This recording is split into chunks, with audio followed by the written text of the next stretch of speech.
ഭക്ഷണമാണ്. മണ്ണിനടിയിൽ വിളയുന്നതായതുകൊണ്ട് തന്നെ ഒരു സ്റ്റോർഡ് കാർബോഹൈഡ്രേറ്റ് എന്ന് നമുക്കിതിനെ വിളിക്കാൻ സാധിക്കും. അതായത് നിറച്ച് കാർബോഹൈഡ്രേറ്റ്, അന്നജവും ഫൈബറും അടങ്ങിയിട്ടുള്ള ഒരു കോമ്പിനേഷനാണ് നമ്മൾ ഈ കപ്പക്കിഴങ്ങ് എന്ന് പറയുന്നത്. ഇതിനകത്ത് സോഡിയം, പൊട്ടാസ്യം, കാൽഷ്യം എന്നിവയാണ് ഏറ്റവും കൂടുതൽ അളവിൽ അടങ്ങിയിട്ടുള്ളത്. അതുകൊണ്ട് തന്നെ കൊച്ചു കുട്ടികൾക്കാണെങ്കിൽ പോലും ഇവ നൽകാനും സാധിക്കും.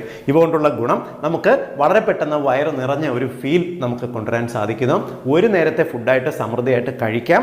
ഇതിനകത്ത് നിറച്ച് ഫൈബറുകൾ അടങ്ങിയിട്ടുണ്ട്. അതുകൊണ്ട് തന്നെ ഇത് മലബന്ധം പോലുള്ള പ്രശ്നങ്ങൾ, കോൺസ്റ്റിപ്പേഷൻ പോലുള്ള പ്രശ്നങ്ങൾ മാറ്റാനായിട്ട് നമുക്ക് കപ്പക്കിഴങ്ങ് കഴിക്കുന്നത് നല്ലത് തന്നെയാണ്. മാത്രമല്ല ഇതിനകത്ത് ഏകദേശം 100 ഗ്രാം കപ്പയ്ക്കകത്ത് ഏകദേശം 130 കാലറി ഊർജ്ജം അടങ്ങിയിട്ടുണ്ട്. നമ്മുടെ ശരീരത്തിന് നമുക്ക് വളരെ പെട്ടെന്ന് ഊർജ്ജ ഉൽപ്പാദനം നടക്കേണ്ട സാഹചര്യങ്ങൾ, അതായത് നമ്മൾ എന്തെങ്കിലും ജോലി ചെയ്യുകയാണ്, ഇല്ലെങ്കിൽ നമുക്ക് എന്തെങ്കിലും നമ്മുടെ ഒരു കഠിനമായ വ്യായാമത്തിലേക്ക് പോകാൻ പോകുന്നു, അതിന് മുൻപ് നമ്മൾ കപ്പ കഴിച്ചു കഴിഞ്ഞാൽ നമ്മുടെ ശരീരത്തിൽ വളരെ പെട്ടെന്ന് ഊർജ്ജം ഉണ്ടാകുന്നതിന് കപ്പയ്ക്ക് ഒരു കഴിവുണ്ട്.